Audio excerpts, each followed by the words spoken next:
Hello everyone and welcome back to this online NPTEL course on aquatic geochemistry, and we are going to continue discussing today on the acid basic reactions. Now alkalinity, I have not defined this earlier, but this definition is very important, and understanding the bicarbonate ion occurrence, how they are so important for maintaining the pH of the system.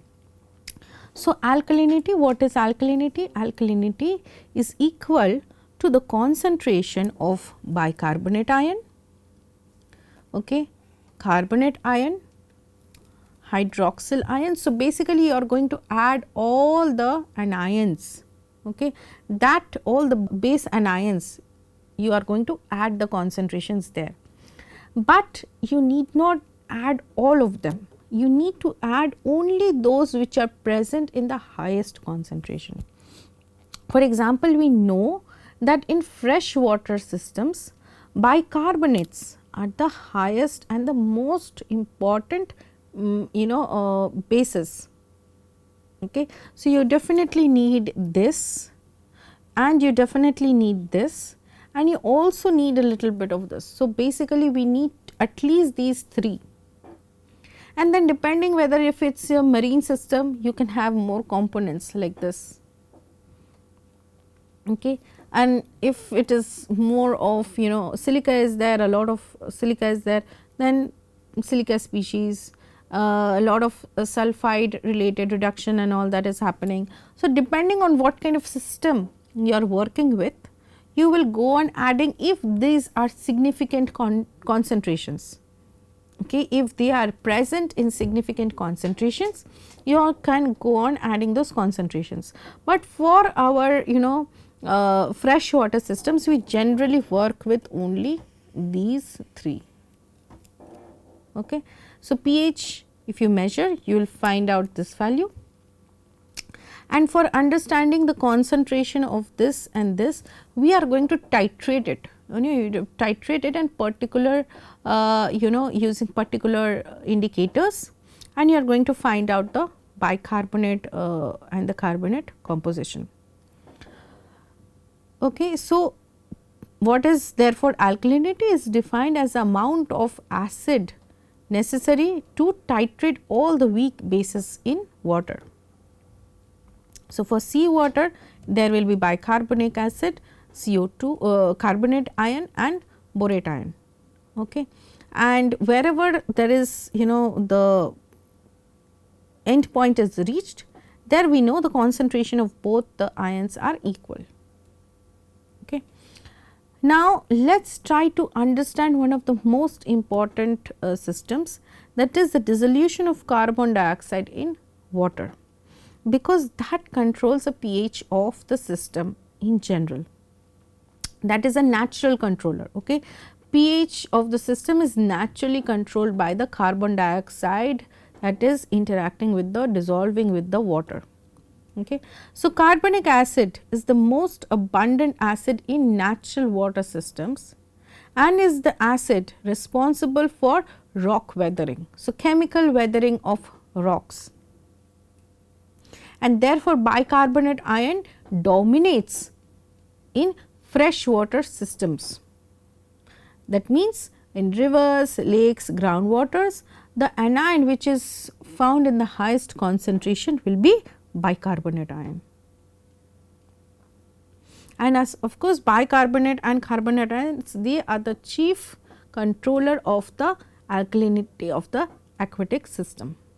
The carbonate chemistry controls the pH of the ocean, and we are going to discuss ocean as ocean acidity and acidification in the next few slides, and therefore, understanding this particular dissolution and how it is going to change the acidity of the system is important. So, whenever there is carbon dioxide dissolving in water, there will be reactions that will, and the species will be of course carbon dioxide gas, which is dissolving to form carbon dioxide aqueous, but that is not stable, it will form H2CO3. Again, that is not stable. So, it will dissociate to form HC3O minus and CO3 2 minus, and H plus ions will be formed in the process.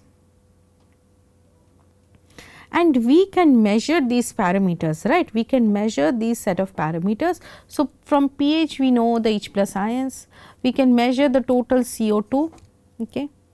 We can measure the total carbon dioxide in the form of DIC, inorganic carbon, and we can measure the alkalinity, and we can also measure the PCO2, the pressure of the carbon dioxide that is there in the gaseous form.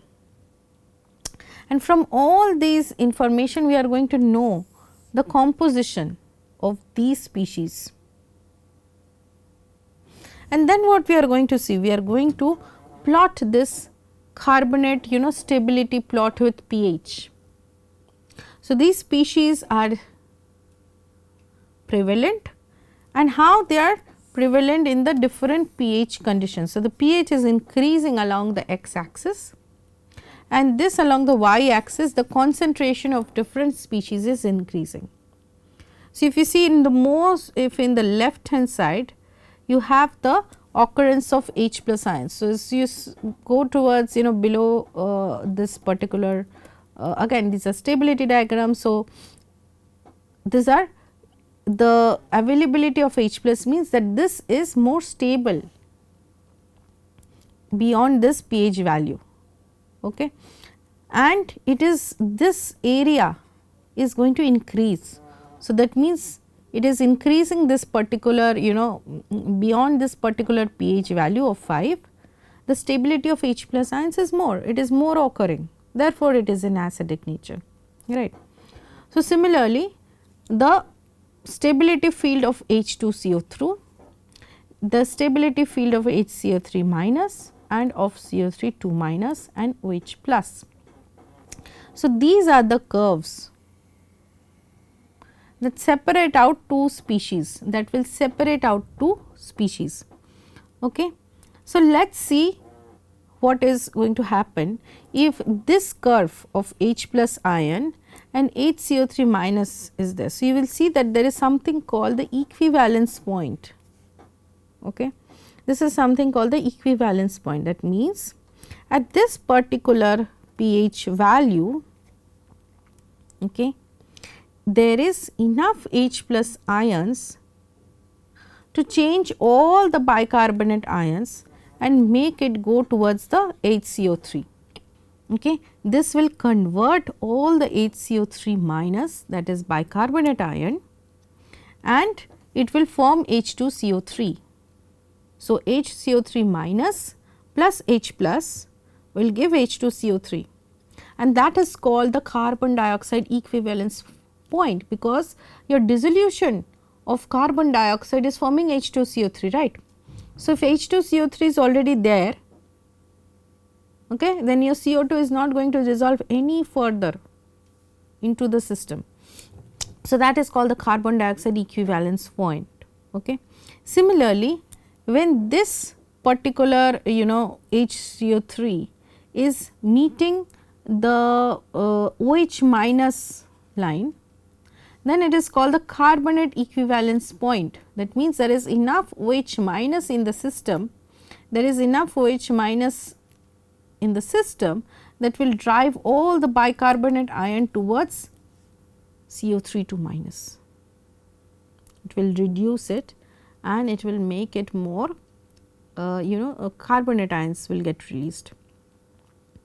So, in the natural range of common water, you see there is more occurrence of, so this is the stability area of bicarbonate ion. So, in this zone, okay, so this is the bicarbonate ion stability, okay, this curve is the bicarbonate ion stability.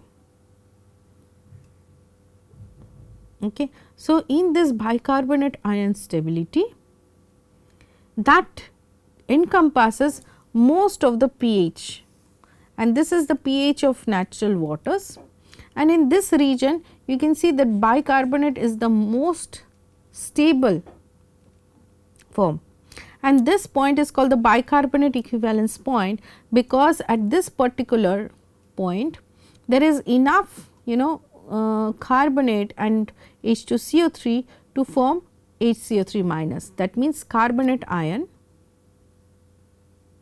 and carbonic acid interacting to form HC3O minus.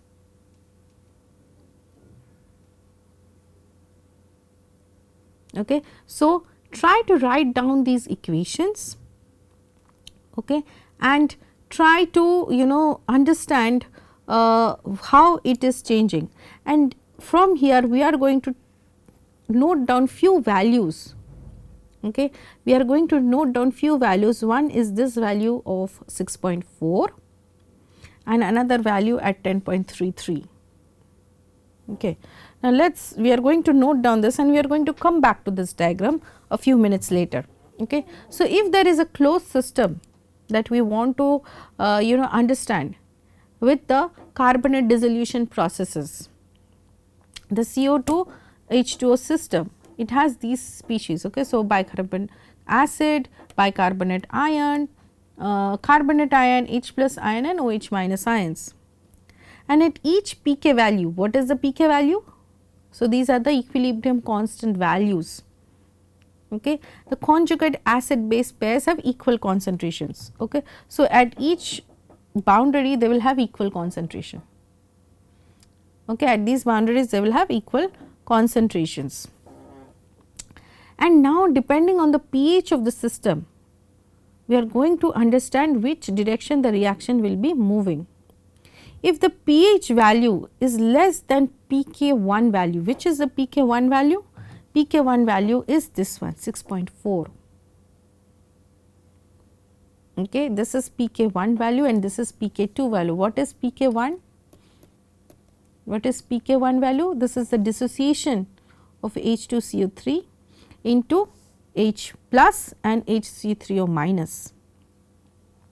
And what is the second reaction? The second reaction is HCO3 minus dissociating into H plus and CO3 2 minus. So, this is the pK2 value.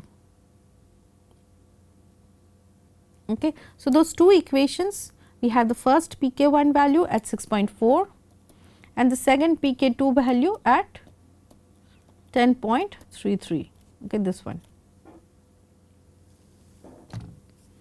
So, it is saying that if the pH of the system is less than pK1 value, that means already there is lot of bicarbonate ion there, then my carbonic acid is going to be the most predominant one, and sometimes it can account for nearly 100% of the total carbonate concentration.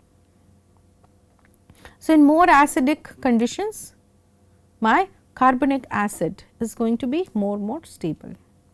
If the pH is in between pK1 and pK2 value, that is what is the natural range. So, between 6 point between 6.4 and 10.33, and my common range of water systems lies between this. That is my bicarbonate ion is mostly going to be stable there. Okay. So, my bicarbonate is going to be stable there and that can account for nearly 100% of the total carbonate concentration.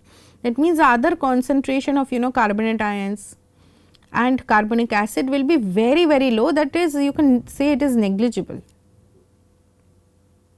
And if the pH is very greater than pK2, then it is only carbonate that is predominant. So, this is just saying what is the equivalence point. At this point the concentration of both the species is equal, and what do you mean by a certain CO2 equivalence point? It means that the carbonate ion is extremely low and there is enough H plus to convert all the bicarbonate to the carbonic acid. Okay, this is what the equivalence point means physically. And the determination of pK1 and pK2 values are experimentally done, and it is done by changing the temperature and also with by changing the carbon dioxide pressure, the pressure of CO2. Now, let us see some examples, and one of the first examples that we are going to see is the acid rain. What is acid rain? Due to the release of different kinds of nitrous oxides, sulfur oxides, release from the activities, the human activities, okay, it gets accumulated in the atmosphere, right, it is getting accumulated in the atmosphere. So, all kinds of fuel burning, a lot of other kind of industries, they are adding these particular gases into the atmosphere, directly into the atmosphere. And what will happen? This, when dissolved in the rain, it will form acid, right. So, acid rains, so these are the few reactions. So, sulfur dioxide dissolving in water will form sulfuric acid. Nitrogen dioxide dissolving in water will form nitric acid. So, these acids, when they are higher in concentrations, such that they will change the pH of the rainfall, and it will become very low, as low as 4, and they start falling down, they can have huge environmental impact. What will they do? They will add excess hydrogen into the water bodies, and by water bodies it can be the inland lakes, in the the surface water, they are the most directly affected. And what is getting affected? Soil is getting affected, vegetation is getting affected, even the buildings and the statues and whatever we are building, constructing, they start getting affected. Okay. So, it will harm the trees. Okay. You will see that the leaves are getting bleached, it will look as if very dead, it will start, the vegetation starts looking, they will die basically. And what is more is that if the soil starts becoming more acidic, then the plants can no longer function properly, and it will reduce the vegetation of that area, the soil fertility gets lost, organic matter it will start interacting and the soil fertility is lost. It will damage anthropogenic structures such as buildings, statues, whatever there is anthropogenic structures. And if you as a human being, as a person, not only human being, any other life form that is inhaling that rainfall, that kind of if you are staying in that system, it can start irritating your respiratory system, and definitely it impacts the aquatic life, because they are continuously living in that system, right, they are continuously inhabiting that system. So, their exposure is very high in this system to this acidic compounds. Therefore, their life gets they can, you will see mass death of fishes, there will be aquatic plants also getting affected, even the insects and birds, they get affected. Okay. So, the entire food web gets destroyed, and if the soil gets destroyed, then it can reduce the crop yields, right, it will reduce the crop yields, and overall you will see that there is a degradation of ecosystem health. It will harm all the sensitive species. Okay. You may not understand that, but species are, some particular species are extremely sensitive to changes in the environment. Okay. And they just cannot adapt, their adaptation will take time. Okay. So, they will just simply get wiped out. So, there is extreme impact on the ecosystem health from acid rain. Okay. And what are the inorganic impacts? Inorganic impacts can be that there will be more interaction of the cations, of the metals, they will start getting mobilized into the water system, they will leach out more, there will be higher weathering. Okay. Due to more acidic rainfall, there will be more heavy load of the dissolved solids in that water. The alkalinity will get reduced, the buffering capacity of those aquatic systems will get reduced. Okay. And some metals which are very toxic, they can get mobilized and start becoming available in their most toxic state. For example, one of the toxic elements is aluminum, but in general aluminum is very insoluble and it is found with a hydroxide, it will form aluminum hydroxide and it will precipitate out. But if it is in a very acidic environment, then the aluminum exists as aluminum plus 3. Then what will happen? It will start attacking all, it will get uptaken by the animals, by the insects, and it will start impacting them. And aluminum is a toxic element. Okay, it is not required for any of the metabolic functions. It starts impacting the respiratory system in fishes, it will attack, it will start attacking the gills of the fishes and they will not be able to breathe, so they will die. Okay. So, different metals can affect aquatic life through different metabolic pathways, and the mobilization of metals increases with the acidity of the solution. So, if the rain, which is a very significant contributor to fresh water and terrestrial inland aquatic systems, then that entire system health gets degraded. So, acid rain is a very important component to understand how we are trying to modify, how the systems are getting modified, how ecosystems are getting harmed due to this acid rain formation, and how it is affecting the water in general. It is not only the acidity, it is affecting the metal concentration in the aquatic system. It is decreasing the soil fertility, it is harming in different ways. Now, let us look into another example, lake acidification. Same. So, if the water, if the acidic water is accumulating in the lake, or if the lake is receiving acidic effluents from industries,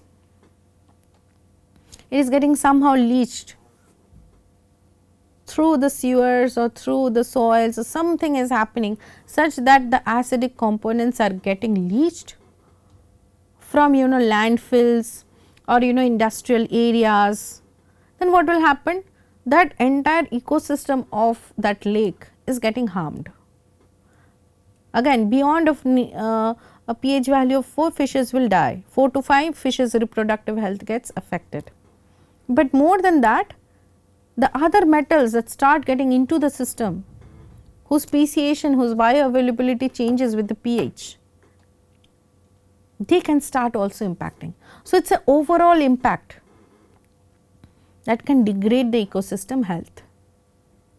So, atmospheric deposition, so direct deposition of various oxides. So, if there is a lot of industries in that area and they are continuously emitting nitrogen oxide, sulfur oxides into that atmosphere, then whenever there is rain happening, or even if it is not raining, with the dry deposition, these oxides will dissolve, because they are very reactive in nature. They will dissolve and they will form sulfuric acid, nitric acid in that particular lake.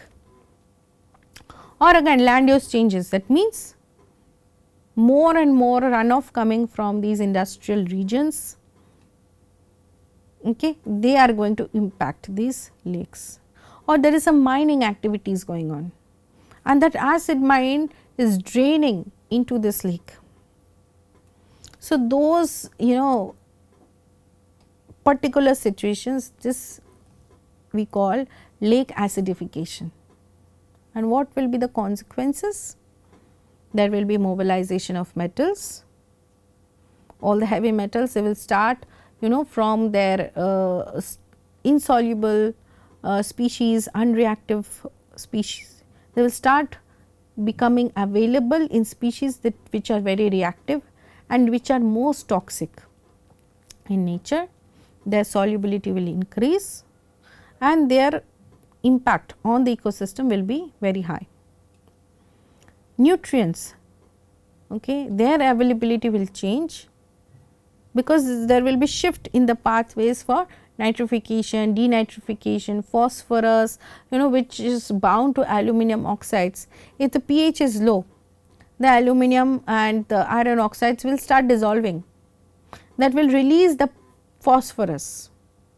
It will now become in the dissolved state as compared to that it was settled down with the iron oxide, aluminum oxide. So, that cycling again gets disrupted. The carbonate equilibrium, the buffering system, that can get disrupted.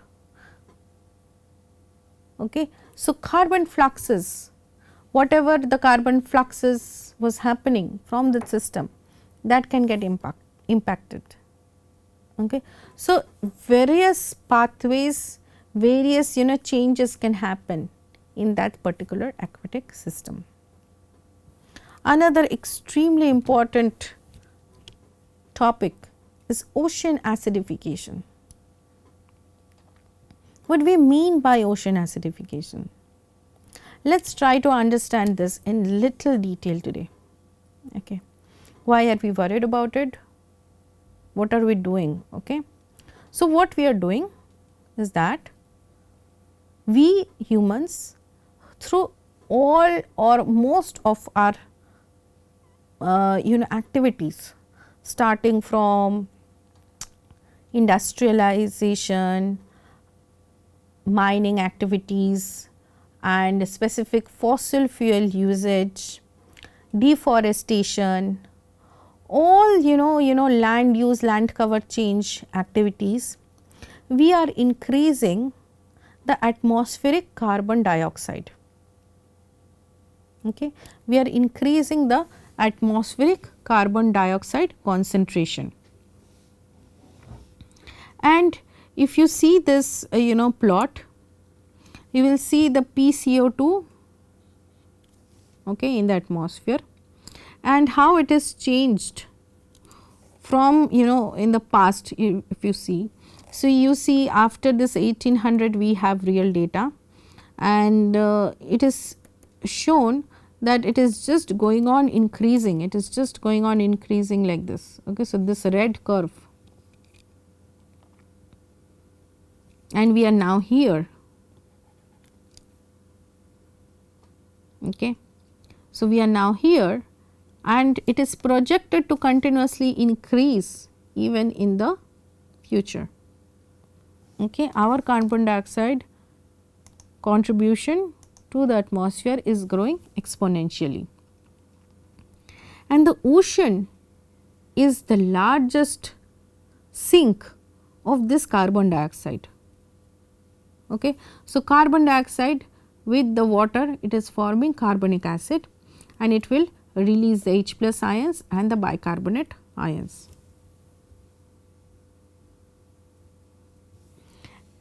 When the extra carbon dioxide due to our activities is released, then the bicarbonate ion and H plus ions are also getting more in the system, there is more this reaction is going forward because we are going to add more carbon dioxide, right.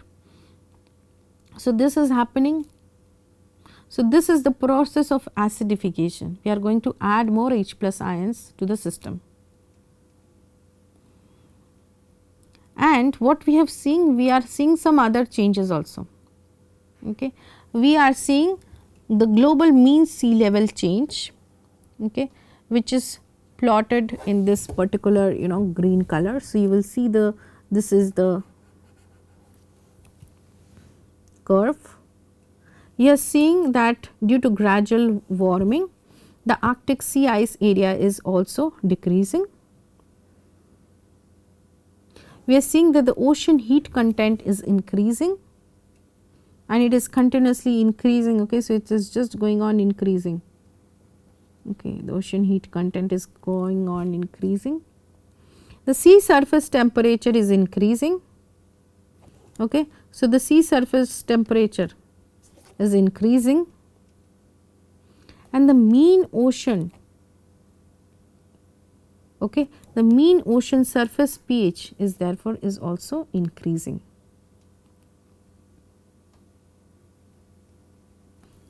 Okay, so the mean ocean, this is the curve, and this mean ocean surface pH is going on decreasing, and these are the two important curves, that is the PCO2 increase and the pH decrease. In the pre-industrial time, the value was 8.2 and today it is 8.1. You might think that this is only 0.1 unit change, but remember, we are talking in terms of log units. We are talking in terms of log units, and that can be huge in terms of the actual concentration. In fact, it is as much as a 30% increase in acidity. You see, so from here sometime in 1940-50, in between this 60 years, we have seen a huge increase in ocean acidification, and this we call acidification because it is a gradual process. But why are we so worried about it today? Is it that we have not seen such changes in the past? No, we have seen such changes in the past. The pH of the ocean has changed over Earth's time scale, but never so fast, happening at such a faster rate, and all of that was through natural processes beyond control. Okay, those are planetary processes, we cannot control them, but this acidification is caused due to human activities, particular activities such as fossil fuel burning, deforestation. Therefore, we are causing this acidification, and very rapidly, okay, extremely rapidly, it is growing exponentially, because our consumption, our emission of carbon dioxide in the atmosphere is increasing exponentially. And it is not only carbon dioxide emission, it is a suite of processes. Okay. Let us try to look into some of these processes. Okay. So, fossil fuel is number one contributor, fossil fuel combustion, industrial emissions, all of that is number one. Second thing what we are doing, we are deforesting, we are cutting down the forest and we are making into agricultural fields. What is that doing? The forests are no longer available for carbon dioxide uptake. Therefore, the carbon dioxide concentration is again rising in the atmosphere. Again what we are doing? We are doing extensive agricultural, okay, extensive agricultural activities. What is that doing? That is increasing the nutrient load to the rivers. We are increasing the nutrient load to the rivers. Then through these rivers, it is entering the oceans near the seashore. Okay, is entering the oceans, and in these coastal areas we are seeing phytoplankton blooms. Why we are seeing phytoplankton blooms? Because they are so high in nutrients, which is supplied through these rivers. They are converting all the organic carbon through photosynthesis, they are utilizing. Okay, so they are doing their natural functions. Okay, they are doing their natural functions. But what is happening due to their increase in nature, all the larger animals they are consuming and different kinds of species they are consuming, and they are also decaying there itself. They are decaying there itself, and this is creating a current. Okay, and this decayed decaying is increasing the carbon dioxide in the water. So, when it is decaying, it is releasing that carbon dioxide back into the water, and this carbon dioxide it can get upwelled, and due to upwelling this acidic water comes back to this coastal zones. So, it is like a cycle. Okay. More generation of phytoplankton blooms and all that, they drive more CO2, more aqueous CO2 into water through the decaying and respiration activities.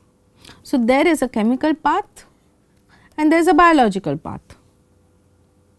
And what is that doing to the system? Why are we worrying? Because by adding H plus ion, we are going on adding H plus ions to the system. Okay. Now, naturally carbonate ions are there in the ocean. Carbonate ions are there in the ocean through weathering activities, they will be there of course. Okay. So, they are there naturally in the system, but if we are going on adding H plus, then what will happen? This H plus will interact with the carbonate ions and it will form bicarbonate ions. It will form the bicarbonate ions. That means, by increasing the H plus ions, I am removing a lot of carbonate ions.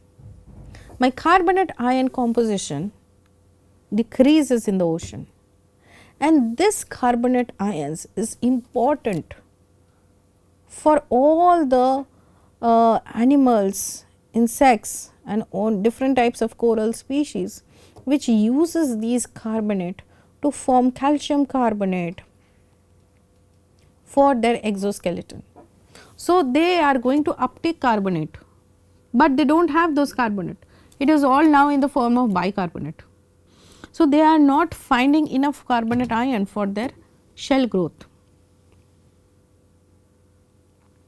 So, increase in H plus lowers the pH, it decreases the carbonate ion concentration. That means, now these organisms, they do not have much carbonate ion to form their shells. So, how their shells are changing? You see, from nice shells it starts forming more hazy shells, weaker shells. Okay, and you can see literally the H plus ions can sometimes start affecting, it can start dissolving, it can start interacting with these shells actually. So, H plus ions can start reacting with the carbonate in the shells and start dissolving it back. And over time, this gradual increase in more H plus ions will make it more acidification. So, it looks as if it has all reacted. So, the H plus ions first of all removes the carbonate, essential carbonate ions.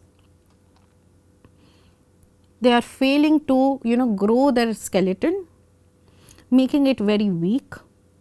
Plus these H plus ions are interacting and reacting with the shells, further making it weaker and more susceptible to breakage, and therefore, they are just simply dying.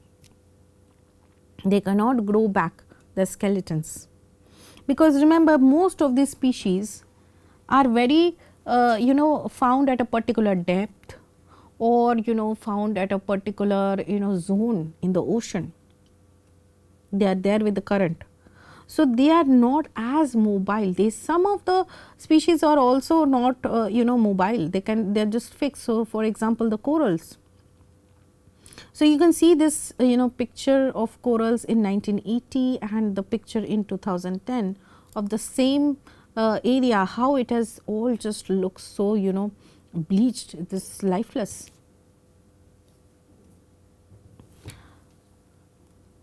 So, with this I end today's lecture, and I hope you understand the importance of understanding pH of the system, how it is affecting the chemistry and the ecosystem health of aquatic systems. In this lecture, we discussed about the pH, and in the next therefore lecture, we are going to start discussing about the redox reactions, redox controlled reactions, and then how it affects the chemistry of the system. See you in the next lecture.